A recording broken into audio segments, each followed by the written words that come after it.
Vida irrepreensível. Não estamos falando de um ser humano que não comete erros, falhas na área moral, na área ética, etc. Na perspectiva bíblica, um ser humano que não peca. Na perspectiva bíblica, todo ser humano é pecador, tem natureza pecaminosa, peca, comete ofensas contra Deus, contra o próximo, inclusive contra si mesmo. Então, uma vida irrepreensível, na perspectiva bíblica, é uma vida de alguém que não pode ser acusado, reprovado por pecados não tratados.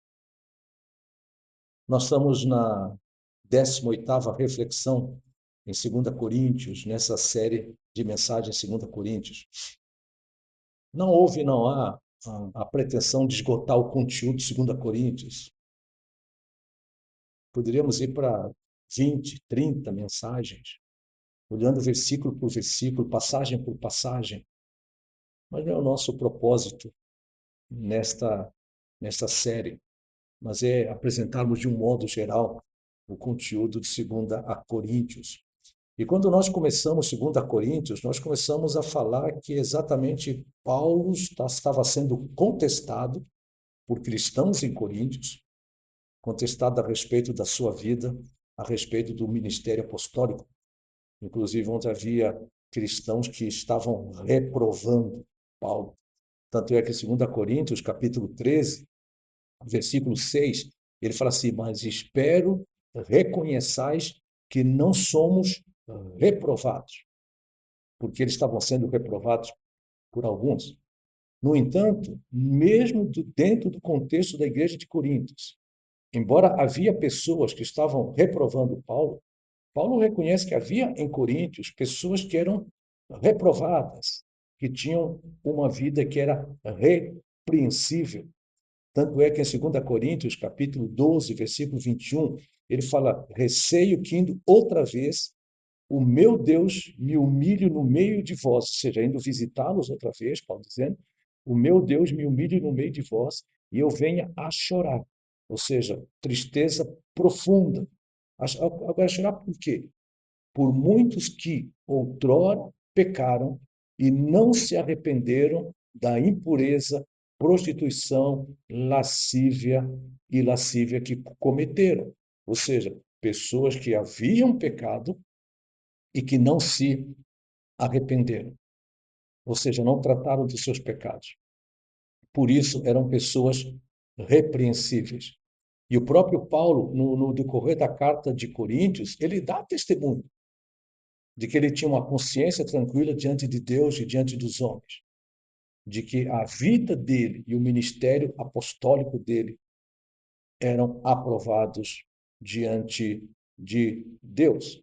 E nesta série de mensagens nós vimos isso, e nessa conclusão é a afirmação de que o verdadeiro discípulo de Jesus Cristo, no Espírito Santo, ele deve viver de modo irrepreensível, segundo a vocação.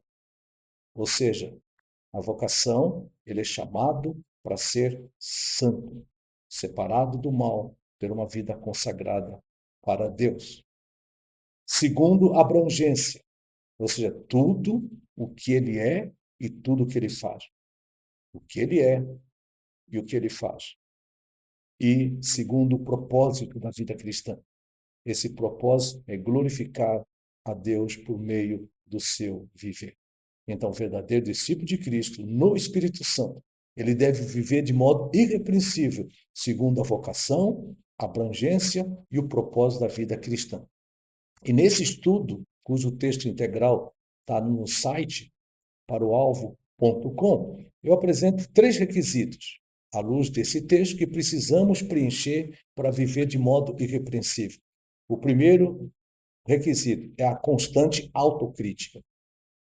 Havia cristãos em Coríntios, por exemplo, que estavam lá acusando Paulo, e ao mesmo tempo dizendo que Paulo era reprovado, que Paulo era enganador, etc. E em 2 Coríntios, capítulo 13, versículo 3, o apóstolo fala assim: posto que buscais prova de que em mim Cristo fala, o qual não é fraco para convosco, antes é poderoso em vós. Ou seja, eles estavam buscando provas de que, de fato, Cristo falava através de Paulo. Em outras palavras, que Paulo era apóstolo de Jesus Cristo. Em 2 Coríntios, capítulo 13, mais adiante, Paulo fala assim, versículo 5, examinai-vos a vós mesmos se realmente estáis na fé. Provai-vos a vós mesmos. Em outras palavras, tende vós mesmos um espírito de autocrítica. Vocês estão me examinando. E à luz do vosso exame, de alguns de vocês, vocês estão me reprovando. Ela fala assim, provai-vos a vós mesmos. Examinai-vos a vós mesmos. Se é que vocês mesmos não estão reprovados. É isso que ele fala. Se não é que já estáis reprovados. Mas espero que reconheçais que não somos reprovados. Paulo fala assim, examinai a vocês mesmos. Tenham um senso de autocrítica. E pode ser que vocês vão chegar à conclusão que vocês mesmos estão reprovados. E nós mesmos, ou seja, não estamos reprovados. É aquilo que, inclusive, nós, quem participa do contexto da comunhão na igreja cristã e participa da ceia do Senhor, deve muitas vezes ouvir aquele texto, né, quando Paulo fala sobre a participação na ceia, cada um examine-se a si mesmo. Ou seja, e ao mesmo tempo a congregação, no aspecto coletivo, examine-se para saber se de fato estão aprovados diante de Deus. Ou seja, há uma necessidade constante de nós termos uma autocrítica, podermos, à luz da palavra de Deus, com a iluminação do Espírito Santo para a compreensão dessa palavra, termos um espírito de autocrítica, onde possamos examinar a nós mesmos o nosso comportamento, a nossa conduta. Ou seja, para o viver irrepreensível em Cristo, é necessária a constante autocrítica da nossa vida. E esta autocrítica deve nos levar ao constante e genuíno arrependimento dos pecados. Porque quando nós examinamos o nosso comportamento ético, moral, à luz da palavra de Deus, a palavra de Deus é como um espelho que revela a verdade sobre nós mesmos. E nesse revelar a verdade sobre nós mesmos, vamos muitas das vezes enxergar o nosso próprio pecado ético e moral. E quando nós enxergamos o pecado, devemos ter uma atitude de arrependimento. É aquilo que em 2 Coríntios 12, 21, quando o apóstolo Paulo fala assim, outrora muitos que outrora pecaram e não se arrependeram. Ou seja, aquele que diz que não peca, diz a Bíblia, é mentiroso. Mas nós não podemos ter o pecado como prática de vida, estilo de vida, termos prazer, alegria no pecado, e também não podemos, ao pecar, não nos arrependermos. Deve haver arrependimento. Arrependimento envolve reconhecimento do pecado, envolve tristeza pelo pecado, que tudo aquilo que ofende a Deus, ofende o próximo, e a Bíblia fala que às vezes nós pecamos contra o nosso próprio corpo. Então, tristeza pelo pecado, ou seja, o reconhecimento, tristeza, a confissão do pecado, declarar o pecado, pedir perdão, a confissão do pecado. Além disso, envolve o quê? O abandono do pecado. É lógico que não abandona a nossa própria força, mas é na força do Espírito Santo não ter aquele pecado como prática de vida. E, quando possível, a reparação do pecado.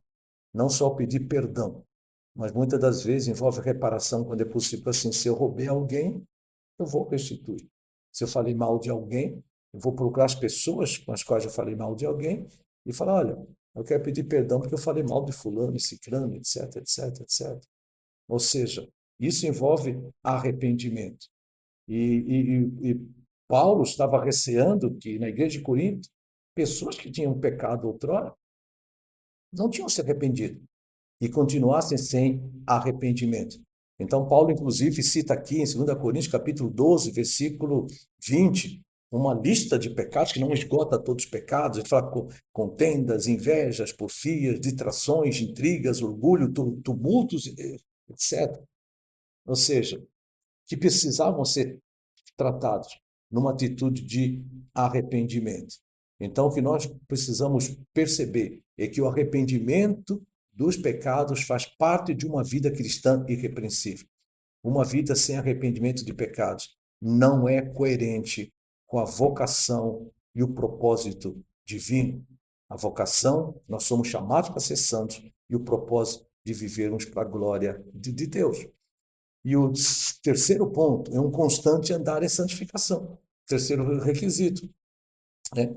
Onde o apóstolo Paulo escreve em 2 Coríntios 13:9, porque nos regozijamos quando nós estamos fracos, ou seja, eles diziam que Paulo estava fraco, etc., e vós fortes. E Paulo fala assim, é isso que nós pedimos, o vosso aperfeiçoamento, serem completos em Cristo, aperfeiçoados em Cristo, né? E Paulo, inclusive, afirma que buscava a edificação deles. Ele fala assim, falamos em Cristo perante Deus e tudo, ó amados, para a vossa edificação, promover o crescimento espiritual deles. Em 2 Coríntios 7:1, nós já lemos esse texto em mensagem anterior, fala assim, tendo, pois, amados, tais promessas, purifiquemos de toda impureza, tanto da carne como do espírito, aperfeiçoando a nossa santidade no temor de Deus. Ou seja, a santificação é obra de Deus em nós, nos aperfeiçoando mais e mais à semelhança do caráter de Cristo, para que andemos em santidade, refletindo o caráter de Cristo. Nós somos chamados para, no Espírito Santo, refletir o caráter de Cristo. E a formação desse caráter é um processo diário e contínuo até o encontro com Deus na glória celestial.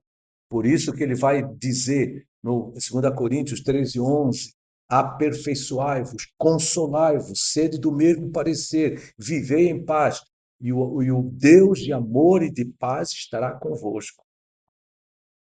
Essa é uma exortação que nós encontramos aqui. E tais exortações que englobam aspectos do caráter pessoal, do relacionamento uns com os outros, refletem práticas que devem ser comuns no andar e no viver em Cristo Jesus. Então, viver em santidade e santificação, impulsionado pelo Espírito Santo e manifesto no relacionamento com Deus e uns com os outros, abrange tanto o abandono do mal como abrange também a prática do bem, abandono do mal e a prática do bem. E também, olhando aqui na conclusão, também abrange o nosso relacionamento uns com os outros, fazendo tudo segundo o caráter e o ensino de Cristo. A conclusão é, repetindo, o verdadeiro discípulo de Cristo, no Espírito Santo, deve viver de modo irrepreensível, segundo a vocação, seja chamado para ser santo, abrangência, tudo que é e tudo que faz, e o propósito, glorificar a Deus por meio do seu viver, desenvolvendo no dia a dia a constante autocrítica, o constante e genuíno arrependimento dos pecados, o constante andar em santificação, sabendo que isso só é possível quando o Deus da paz está conosco, quando a graça do nosso Senhor Jesus Cristo, 2 Coríntios 13:13, e o amor de Deus e a comunhão do Espírito Santo sejam com todos nós. Porque o verdadeiro discípulo de Cristo, ele sabe que ele necessita da presença e da capacitação de Deus Pai, de Deus Filho, Deus e Espírito Santo, para viver de modo irrepreensível, um viver que testemunha e glorifica o nome de Cristo. Um forte abraço para ti e continua, dentro do possível, indo ao site para o alvo.com, seguindo no Instagram, no canal Domingos Mendes Alves, para o Alvo, no YouTube, seguindo as mensagens e, ao mesmo tempo, divulgando essas mensagens para que outros tenham acesso à palavra de Deus. Um forte abraço para ti.